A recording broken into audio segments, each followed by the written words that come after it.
We people need a king and a minister. हमको एक king चाहिए और एक मिनिस्टर चाहिए. सेट समवन, किसी ने बोला. अदर्स एग्री, बाकी लोगों ने एग्री किया. They begged the guru and the disciple to be their king and their minister. उन्होंने मतलब उनको बहुत रिक्वेस्ट करा, गुरु और डिसाइपल को, कि आप हमारे किंग और मिनिस्टर बन जाइए. It did not take many arguments to pursue the disciple. उनका जो शिष्य था उसको मनाने के लिए तो बहुत ज्यादा नहीं बोलना पड़ा उनको. But it took longer to persuade the guru. लेकिन गुरु को मनाने के लिए बहुत समय लगा. They finally agreed to rule the kingdom of the foolish king. Finally जो गुरु है और डिसाइपल है दोनों ही एग्री कर गए कि हम फुलिश किंग की किंगडम को चलाएंगे.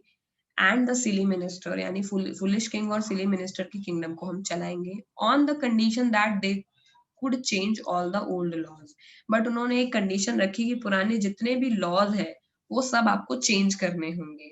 फ्रॉम देन ऑन, तब के बाद, night would again be night, रात फिर से रात होती थी. Day would again be day, और दिन दिन होता था. And you could get nothing for a duddu, और एक डूडू को दे करके और कुछ नहीं मिलता था. It became like any other place. वो बाकी किसी नॉर्मल प्लेस के जैसा वो प्लेस हो गया. It was no longer that cheap place. ठीक है.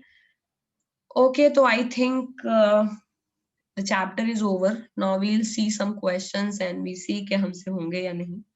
पहला है, what are the two strange things that the guru and the disciple find in the kingdom of fools. बताओ क्या है आंसर. क्या थी दो स्ट्रेंज थिंग्स. मैम मैं बताऊं? बताओ बेटा. The two strange thing that the guru and his disciple found, that first, everything in the kingdom costed the same price, that is one to do. And second, the people of the kingdom worked during the night and slept during the day. Very good. Why does the disciple decide to stay in the kingdom of fool? Is it a good idea? Animesh, disciple ने kingdom में stay करने का क्यों सोचा? क्या सही idea था? Ma'am, am I able to hear me? Yes. Ma'am, he decided to stay in the kingdom because all the things that he had to buy cost the same, that is one doodoo. Good. So he could eat. All he wanted was a cheap food and he could eat it all, like rice, wheat, ghee. Yes ma'am. Okay, so he stayed there. Was it a good idea? अच्छा idea था उसका? No ma'am. It was not a good idea because it was a kingdom of fools and he did not know what they could do next to him. Third, name all the people who are tried in the king's court. Reasons for their trial. It's a big question. I hope सबको आता है, कर लोगे. सबसे पहले कौन लाया गया, उसके बाद कौन लाया गया. ठीक है. Yes ma'am. तो पहले मर्चेंट है, मर्चेंट के बाद में वो ब्रिक लेयर है, ब्रिक लेयर के बाद डांसिंग गर्ल के बाद में गोल्डस्मिथ के बाद में फिर से merchant. Okay. What are the guru's words of wisdom? When does the disciple remember them? Guru के वर्ड ऑफ विजडम क्या है? डिसाइपल को कब याद आता है?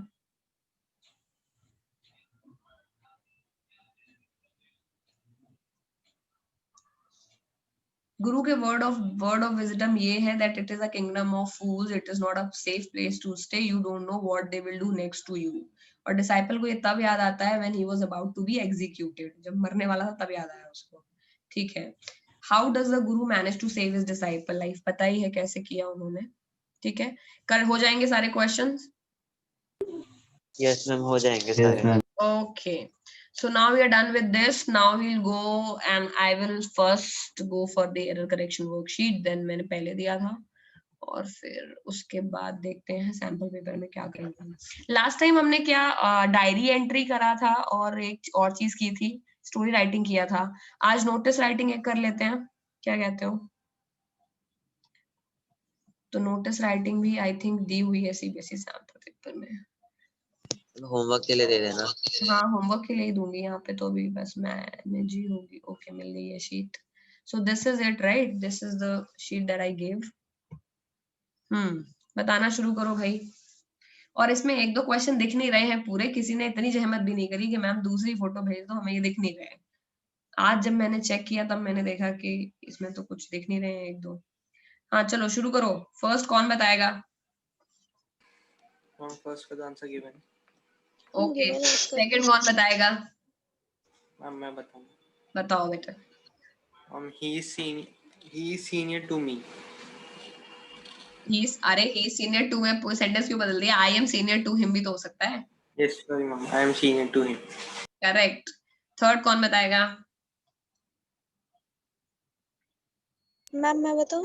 बताओ बेटा। I'm confident enough to win। Correct. जब इस तरह के वर्ड आते हैं बीच में जिसमें आपकी बॉडी या फिर आपके अंदर की कोई एट्रीब्यूट दिखाई जाती है, तो उसको सिंगल वर्ब की तरह नहीं लिया जाता जिसके आगे प्रीपोजिशन लगे। It is like a quality. ठीक है, तो या तो आप क्वालिटी के अमाउंट बताइए, दैट आई एम कॉन्फिडेंट। अगर आप क्वालिटी के बाद प्रीपोजिशन लगा रहे हैं तो क्वालिटी का अमाउंट बताइए, कॉन्फिडेंट इनफ, स्केयर्ड इनफ, किसी भी चीज में यही लगेगा। ठीक है, या फिर आप इस सेंटेंस को हल्का और चेंज कर सकते हैं, I am confident about winning, ये भी सही हो जाएगा। हाँ बेटा। मैं फोर्थ में एरर करेक्शन था ना, तो हाँ हाँ, एरर इसमें करेक्शन, ओमिशन हो सकता है वर्ड्स का।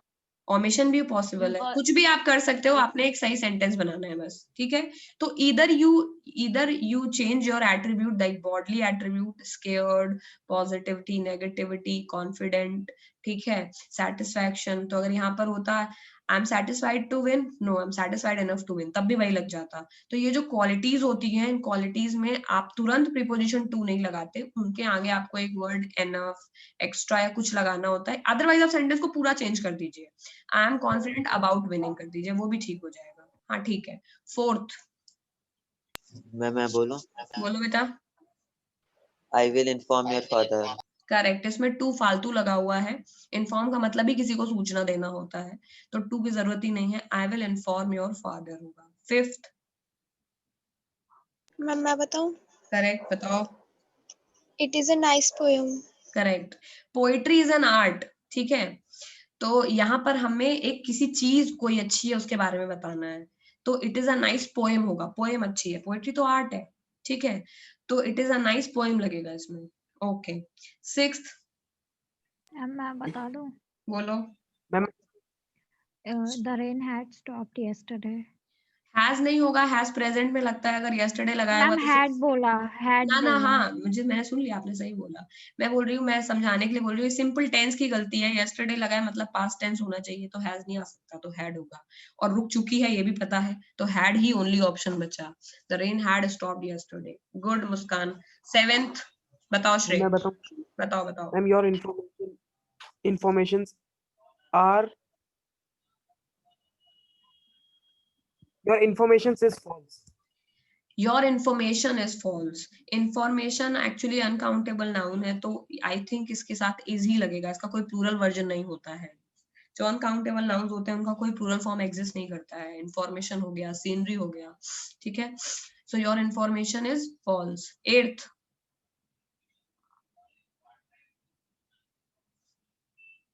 मैं बोल दूं? बोलो बोलो। This is a book. Book. Ma'am वो आवाज क्रैक हो गया आ रही। कोई नहीं, कोई और बोल दो, किसी और को बोलना है। एट्थ बोलो। शिवांग क्या बनाया एट्थ में?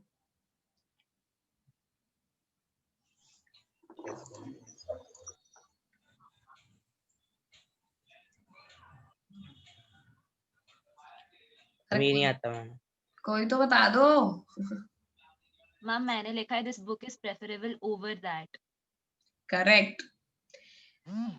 और अगर देन लगाना है तो रादर लगाना पड़ेगा, रादर देन कंबाइंड में लगते हैं। या फिर आप लगाओ this book is preferable over that, या फिर आप लगा सकते हो this book is rather preferable than that. Rather than is a conjunction, correlative. Anyway, rather than साथ में लगता है, रादर प्रेफरेंस के लिए यूज होता है, तो याद रखो अगर कहीं देन लगा है तो रादर चेक कर लेना एक बारी। जैसे I would rather be a dancer than singer, इस तरह का सेंटेंस है ये। सिमरन ने भी सही बनाया है, उसने तो देन ही हटा दिया वहां से और देन की जगह ओवर लगा दिया, तो I am preferring it over that, तो प्रेफर इट ओवर दैट भी लग जाता है, तो this book is preferable over that correct है। नाइन्थ।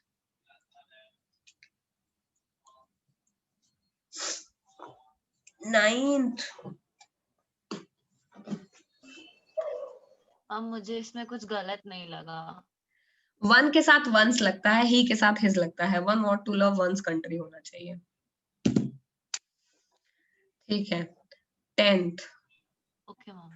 ठीक है। वन के साथ जनरली एक ही पेयर है ना, one want to love one's country, one should keep one's promises. ये नहीं होता है one should keep his promises, one should keep one's promises. जिसने जो प्रॉमिस किया है उसको वो रखना चाहिए। He should keep his promises, she should keep her promises. तो वन के साथ वंस लगेगा, हर जगह ही लगता है। अगला 10th,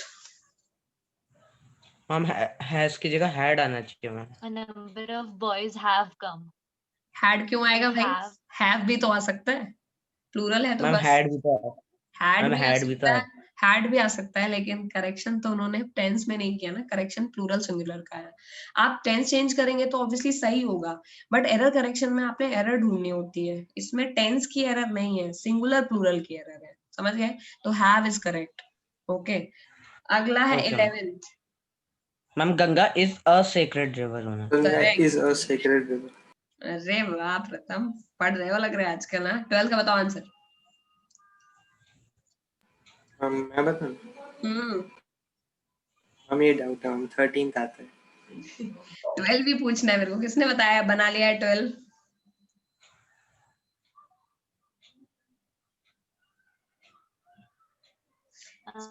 He describes He about the described nature. about nature. Okay, what why the about is used?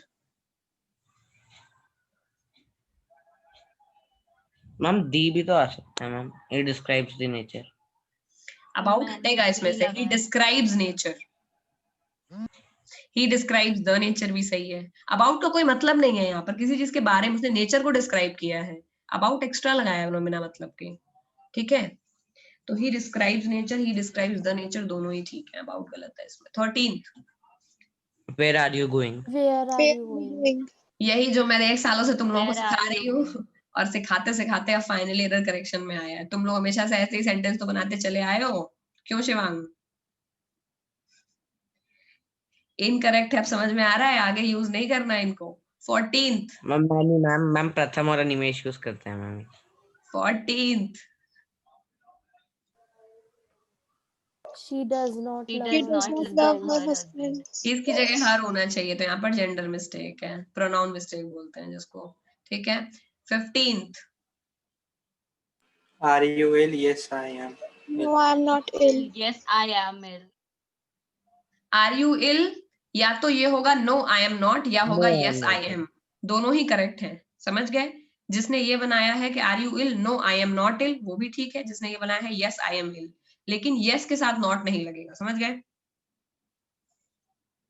तो या तो ये सेंटेंस होगा no I am not ill, इधर होगा यस आई एम इल, ठीक है? Okay. 16th, ma'am he is He taller is than taller than Taller his than his brother. दो brother. कंपैरेटिव डिग्री एक साथ नहीं लगती है, तो मच मोर, मोस्ट की मोर लगी है, टॉल टॉलर की टॉल, टॉल की टॉलर भी लगी है, दोनों लगी हैं।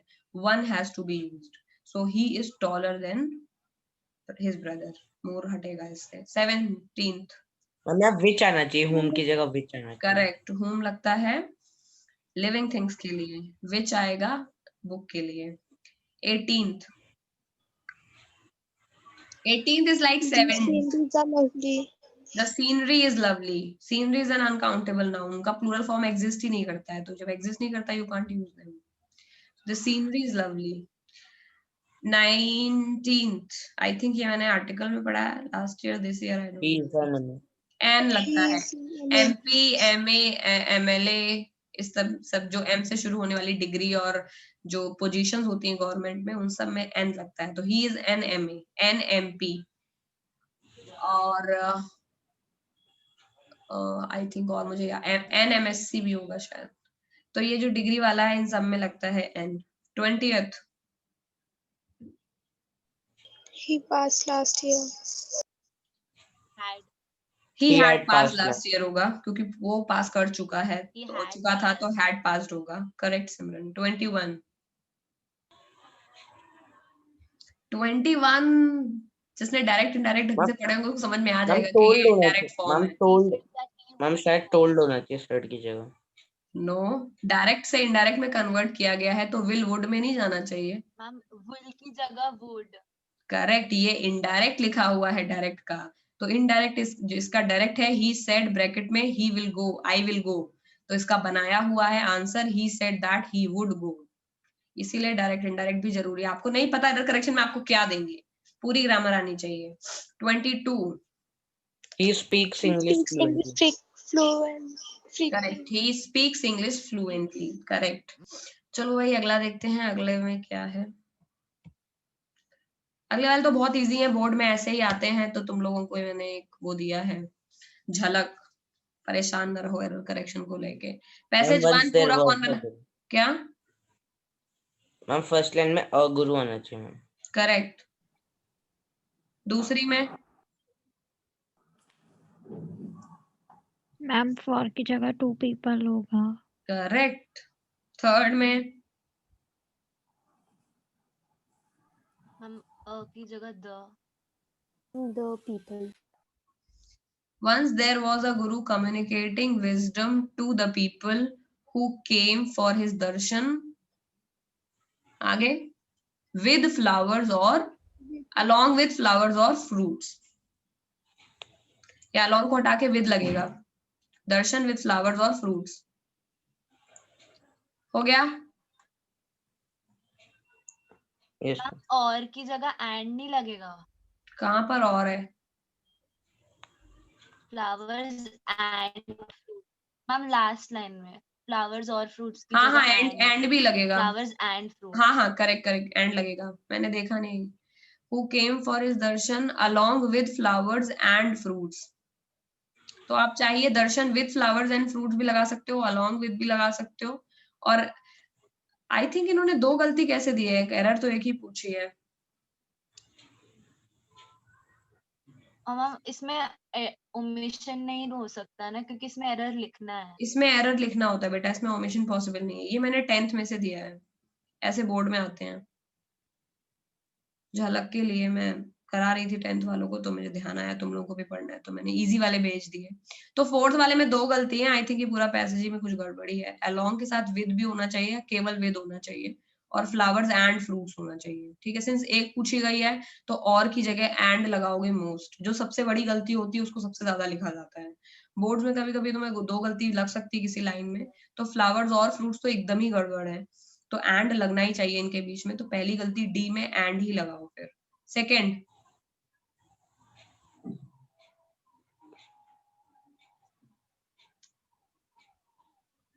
कौन बताएगा सेकेंड? मुस्कान बताओ।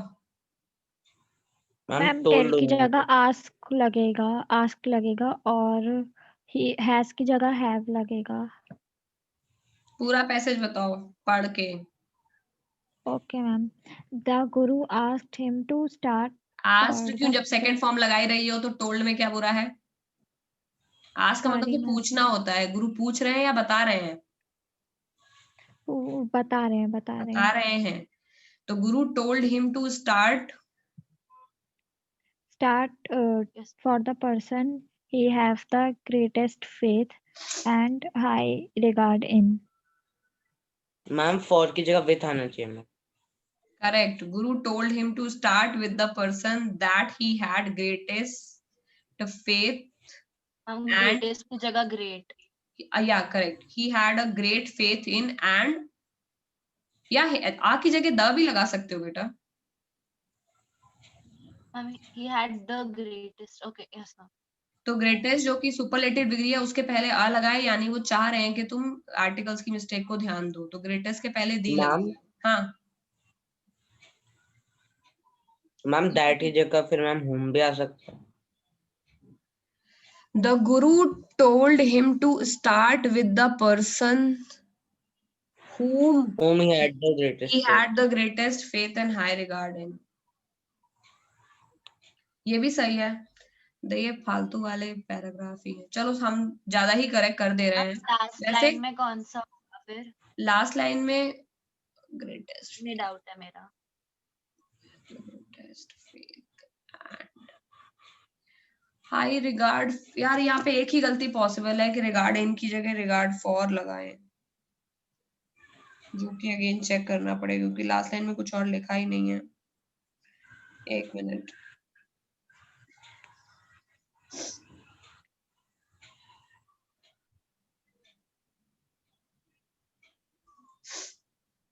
he had the greatest faith and ma'am faith in होता है लेकिन रिगार्ड इन नहीं होता। हाई क्यों लगाया हुआ है? Singular word regard is correct, regard to regard like regard to होगा बेटा। Okay ma'am. गूगल तो ये बता रहा है कि रिगार्ड के साथ टू लगेगा तो रिगार्ड टू होगा, ठीक है। तो he had the greatest faith and high regard to, ठीक है, सेकंड वाले में। थर्ड, मैम एट की जगह to. one day At he kitchen. went to a forest. Okay, one day he went to a forest and was walking around around की जगह around when He he saw an Saw- an ashram. And ठीक है। Fourth तो चलो दो ही लाइनें all दो। The Sadhu Sadhu saw a king who was hungry. who was was hungry. Correct. तो सेकंड पैसेज में कुछ इशू लग रहा है मुझे, ढंग से समझ नहीं आ रहा, मैं चेक करके बताऊंगी। Although the guru told him to start for the person, ma'am और भी ठीक है बेटा। Guru told him to start for the person whom he had the greatest faith and high regard to।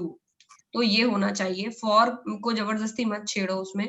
The guru told him to start for the person whom, समझ गए? That नहीं लगेगा, since person है तो whom लगेगा यहाँ पर। मैम हाँ बेटा। मैम मेरे इम्यून का टाइम हो गया, मैं चला जाऊं? हाँ बिल्कुल बिल्कुल। तो यहाँ पर ये एडिटिंग वाला हमारा जो लाइन है ये खत्म होती है। आगे आगे आगे आगे we had a sample paper to do. Sample paper में क्या क्या करके आए हो तुम लोग? मैम मैं राइटिंग पार्ट करके आई हूँ, राइटिंग वाला। और किस किसने राइटिंग पार्ट किया है पूरा?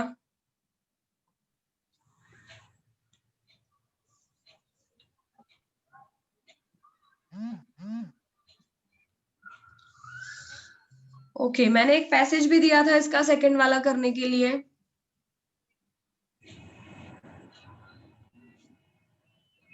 मैम किसका? एक पैसेज क्लास में कराया था, एक पैसेज करने के लिए दिया था, याद है? Yes ma'am. ठीक है, तो रीडिंग सेक्शन Yes, तो वो था, जिन्होंने कंप्लीट नहीं किया वो अभी कर लेंगे, इसको मैं मैच नहीं कर रही हूँ। राइटिंग में you had to write an article. Okay, so जो आपका थर्ड क्वेश्चन है उसमें आर्टिकल लिखना था, फोर्थ क्वेश्चन में स्टोरी थी, फिफ्थ पहले कर लेते हैं। फिफ्थ सिक्स जिसने करेंगे, मेन पर्पस यही है मेरा, फिफ्थ सिक्स सेवन मैच कराने का, ठीक है। फिफ्थ में बताओ फर्स्ट का आंसर क्या होगा? I have not read it, it is totally up to you. Okay, choosing a not so popular destination is is gradually Is. gaining currency Is of the new age travelers As they want to experience the calm as they want to serene experience the calm serene ambience of these great. these gateways. these gateways. gateways. Okay, correct. Sixth में आते हैं, book lovers association develop an intrinsic, one word is omitted in every line which is in blank is given, a slash is given the place where the word is omitted. Okay, बताओ पहले का क्या है? The book lovers association.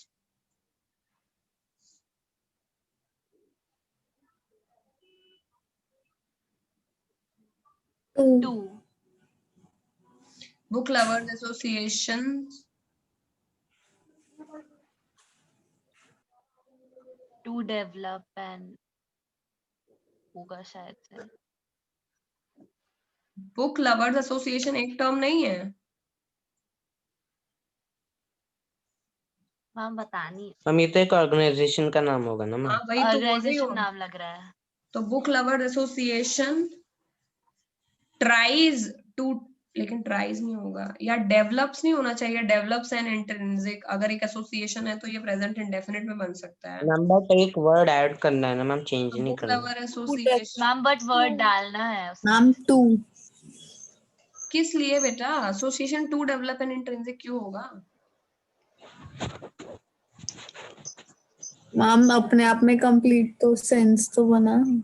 कहाँ बना रहा है? Book lover association to develop. Book ma'am lover sense association नहीं एक बना नाम रहा, है। लेकिन टू के अलावा कुछ लग भी नहीं रहा है। Book lover association is developing नहीं हो सकता है। मैम एक ही वर्ड करना है। दूसरा बस change the one word is omitted in every line. Ma'am will भी लगा सकते हैं, विल डेवलप। करेक्ट, विल आ जाएगा इसमें। Book lovers association will develop an intrinsic love for reading in children and in youth. children and youth. A member in of the children and youth. a member of the association presides over over a reading session in the children read in aloud which children, ma'am, in which children होना चाहिए in ना? which, यहाँ पे तो सुना slash नहीं दिया fourth वाले में, तो यस मैम।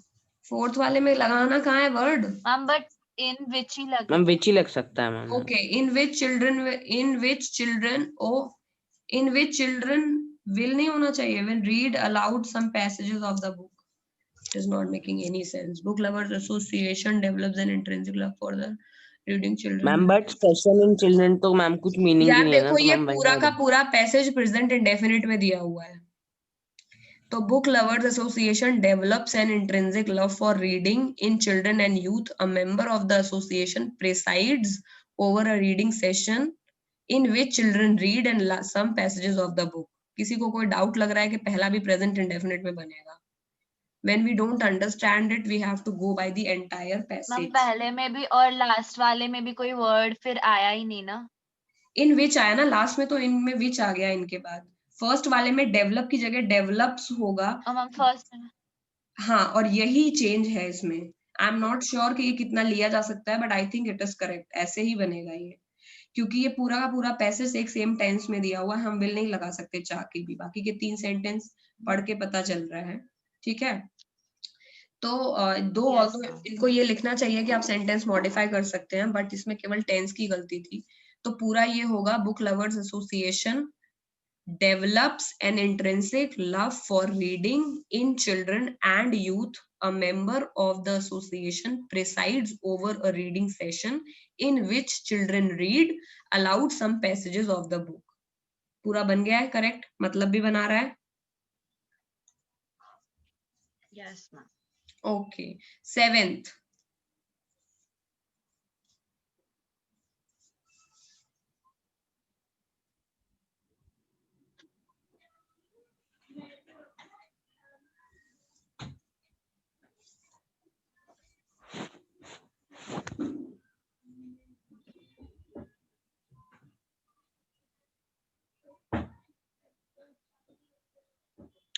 इसमें सब्जेक्ट के तौर पे क्या यूज करें?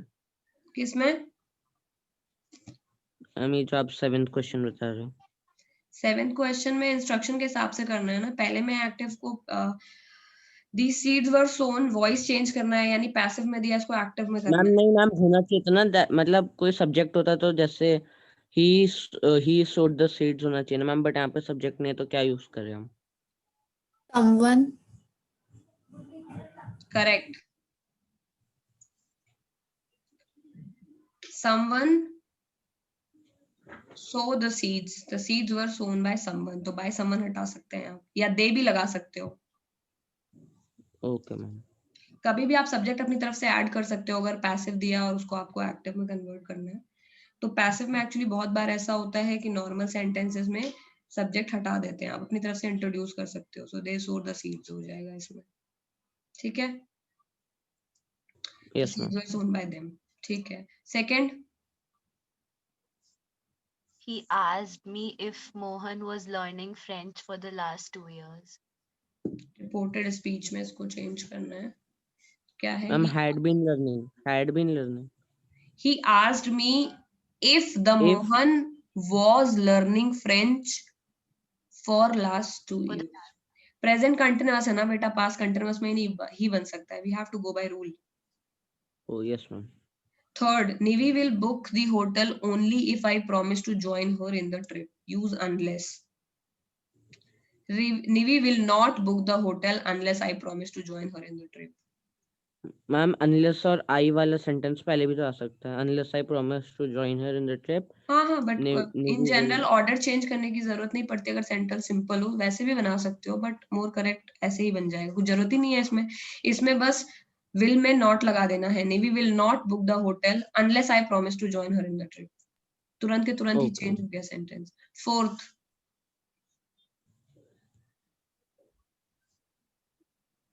Ruskin Bond is one of the most popular names in children's literature for a long time. Rewrite the sentence in the simple present tense after making necessary changes. Ma'am फिर for a long time नहीं आना चाहिए ना ma'am, फिर अगर आपको simple में present में करना है। ओके, नेसेसरी चेंजेस बोलने के बाद इसको बनाना है, तो you can change it the sentence. किसी ने बनाया है?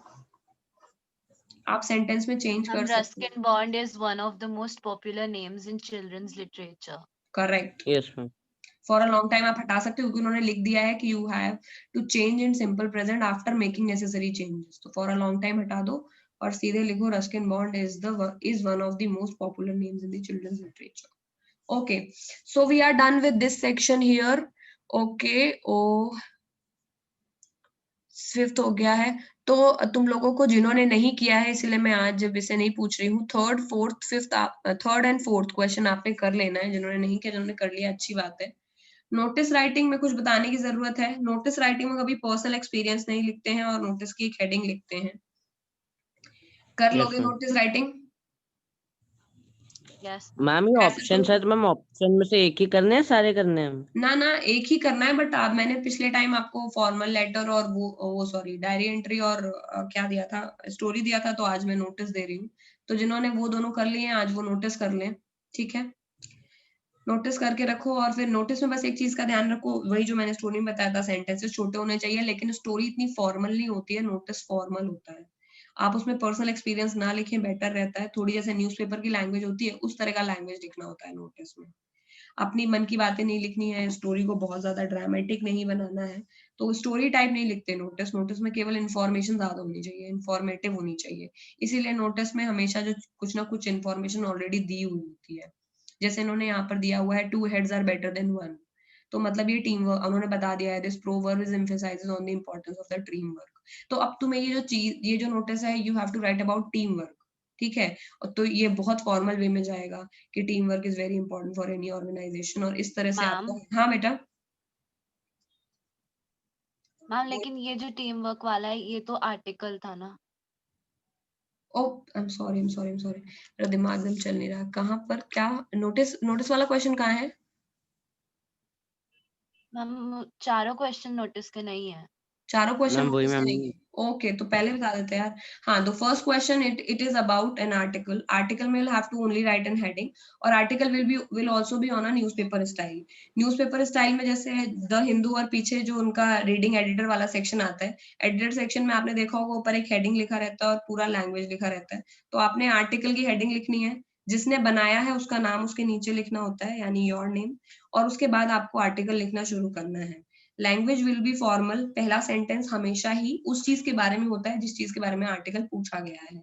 तो अगर टीम वर्क के बारे में है तो आपने पहली एक लाइन बोलनी होगी आपको कि टीम वर्क क्या होता है और टीम वर्क किस तरह से बेटर है। अगर बेटर ये रहेगा कि जो प्रोवर्ब दिया हुआ है उस प्रोवर्ब से ही आप इसको यूज कर सकते हैं। सिंस उन्होंने यहाँ पर एक आर्टिकल पूछा है जिसमें उन्होंने एक प्रोवर्ब पूछा है that 2 heads are better than 1, तो you can start it from this proverb only, ठीक है? और इसका ये जो आर्टिकल है इसका मोस्ट अप्रोप्रिएट हेडिंग क्या होगा, कोई बता सकता है?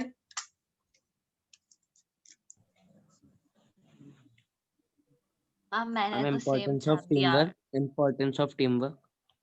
मैंने लिखा 2 heads are better than 1। Very good. जब कभी आर्टिकल में प्रोवर्ब दिया रहता है, then that proverb itself is your title. तो कभी भी अगर क्वेश्चन में प्रोवर्ब कोई दे दिया जाए तो सेम प्रोवर्ब को आप आर्टिकल के टाइटल की तरह चिपका दीजिए।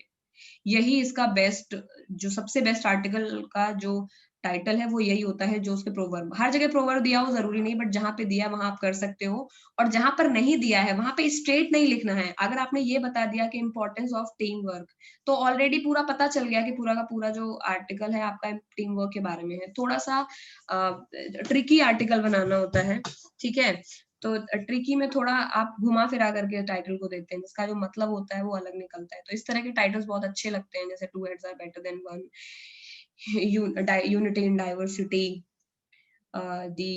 जैसे कोई कल्चर के बारे में है तो दी सागा ऑफ कल्चर। तो इस तरह से कोई बहुत अच्छे वर्ड और ट्राइब प्यारे वर्ड्स को चूज करके उसका टाइटल बनाओ तो वो इम्प्रेसिव लगती है। तो इसका बेस्ट जो टाइटल है वो यही रहेगा कि two heads are better than one. बाकी आप कर ही लोगे, नीचे नेम आपने लिखना है और फिर सीधे आर्टिकल के बारे में लिखना शुरू करना है। स्टार्टिंग पूरे आर्टिकल में कहीं भी कोई भी पर्सनल चीज नहीं लिखनी है कि मेरे फ्रेंड्स गए थे, जैसे आप स्टोरी में हमेशा इट इज पर्सनल। जब भी हम स्टोरी लिखते हैं तो हम उसमें अपने पर्सनल एक्सपीरियंसेस लिखते हैं और वो अच्छी लगती है पढ़ने में। लेकिन जब आप आर्टिकल लिखते हो तो आर्टिकल आप हमेशा ही फॉर्मल लिखते हो, समझ गए? आप पूछो सिमरन। मैम इस क्वेश्चन में लिखा था कि राइट एन आर्टिकल और an experience of your life in 100 to 150 words, तो मैंने इसमें अपनी लाइफ की एक्सपीरियंस लिखी है। पर्सनल लाइफ के एक्सपीरियंस पे अगर स्पेशली आर्टिकल पूछा गया है तब तो आप उसको लिख ही सकते हैं, मैंने इसका पूरा क्वेश्चन पढ़ा नहीं है, बट इन जनरल मैं बता रही हूँ कि there is a difference between article and story. और डिफरेंस यही होता है आर्टिकल और स्टोरी में, क्योंकि स्टोरी का भी हेडिंग मतलब एक कैप्शन होती है और स्टोरी में भी एक मॉरल वैल्यू होती है, उसमें भी एक मैसेज होता है और आर्टिकल में भी एक मैसेज होता है। बट दोनों में डिफरेंस ये होता है कि आर्टिकल हमेशा ही फॉर्मल होता है, उसका लैंग्वेज फॉर्मल होता है, उसमें पर्सनल एक्सपीरियंसेस नहीं लिखे जाते, उनको अवॉइड किया जाता है। और स्टोरी में आप जो होते हो, सिंस आपने कुक करी होती है, you are the owner of that story, तो आप उसमें हमेशा ही अपने पर्सनल एक्सपीरियंसेस लिखते हो। अगर आर्टिकल में भी इन्होंने पूछ लिया कि आपको अपनी स्टोरी के बारे में, अपने लाइफ के किसी चीज के बारे में आपने आर्टिकल लिखना है, तब भी do not try to be over dramatic. कोई एक हल्का सा इवेंट डिस्क्राइब करो, छोटा सा, 1 लाइन 2 लाइन 3 लाइन का, कि ये हुआ था, इसमें हमने समहाउ इट टर्न की, हमने यूनिटी में काम किया तो बेटर रहा। Do not make the entire article about that. तो ये आर्टिकल का बेसिक फंडा है। बाकी I think it is self sufficient. और ये इन्होंने फोटो बनाया हुआ है, फोटो क्यों बनाया है इसमें? मैम उस प्रोवर्ब को डिस्क्राइब करने के लिए। Correct, okay. तो और इसके अलावा देखो इन्होंने, आप पूरा पढ़ते हैं question, two heads are better than one, ये प्रोवर्ब है। Emphasize on the importance of the team work, तो आपने टीम वर्क के बारे में बात करना है। राइट एन आर्टिकल ऑन और एन एक्सपीरियंस, बेटा इसमें और लिखा हुआ है या ऑन होना चाहिए इस एक्सक्यूज मी मैम। हाँ बेटा, मैम मेरे को कहीं जाना है तो मैं क्लास लीव कर दूं? हाँ आप कर सकते हो। इन्होंने इस क्वेश्चन में लिखा हुआ है राइट एन आर्टिकल ऑन होना चाहिए या और लगाया हुआ है, मुझे क्वेश्चन एक्चुअली पूरी तरह समझ में नहीं आया सैंपल पेपर में क्या लिखा इन्होंने। राइट एन आर्टिकल और an experience of your life in 150 words. तो मेरे हिसाब से तो क्वेश्चन ये पूछ रहे हैं कि आप एक आर्टिकल लिखिए या अपनी लाइफ का एक एक्सपीरियंस लिखिए 150 वर्ड्स में, that highlights the importance of the team work in getting success, जिसमें आपको ये लगे कि आप टीम वर्क के थ्रू कैसे सक्सेस अपनी लाइफ में पा सकते हैं। तो इसमें सबसे ज्यादा इंपॉर्टेंस पूरा है जो आर्टिकल लिखा जाएगा, सबसे ज्यादा फोकस टीम वर्क पर होना चाहिए। बहुत सारी जो लाइंस हैं वो टीम वर्क के ऊपर होनी चाहिए, कम लाइंस होनी चाहिए पर्सनल चीजों के ऊपर और कम लाइन होनी चाहिए बाकी चीजों के ऊपर। ठीक है, एक बारी इसको ट्राई करो, 100 to 150 वर्ड्स ही है सिंपल। इसमें एक बारी मेरे को इसको देख करके भेजो, मैं देखती हूँ, फिर मैं बताऊंगी कि इसमें किस तरह से क्या इंप्रूवमेंट किया जा सकता है। ठीक है, क्योंकि लैंग्वेज सेक्शन, ये राइटिंग सेक्शन अपना इंपॉर्टेंट है। अगर आप अच्छे से इसको लिखते नहीं है तो इसमें काफी नंबर कट जाते हैं, मतलब मोस्टली लोगों के ग्रामर में सही हो जाते हैं, 2 3 4 नंबर 5 नंबर की देख ही रहे, ऊपर 8 10 नंबर की ग्रामर है, वो हमेशा सही हो जाते हैं। जिनके नंबर इंग्लिश में कटते हैं उनके इसी सेक्शन में कट जाते हैं, क्योंकि टीचर देखता है तो उनको ये लगता है कि नहीं इतना प्रोफेशनल लिखना चाहिए था, वो लिखा नहीं, तो जहाँ 8 मार्क्स के होते हैं वहां सीधे जिनके अच्छी नहीं लिखी होती है उनको 4 5 मिल जाते हैं, और जिन्होंने ढंग से लिखा होता है उनको पूरे 8 मिल जाते हैं। तो वही नंबर टोटल, वही बोर्ड में वही नंबर कटते हैं। ठीक है, okay. So on that note, that will be all for today. Question number 5 4 आपको मैं पहले ही दे चुकी हूँ, उसको रीड खुद कर लेना है और मिलते हैं। Happy Diwali to you all. ठीक है, 7th आई डोंट नो, अगली शायद फ्राइडे की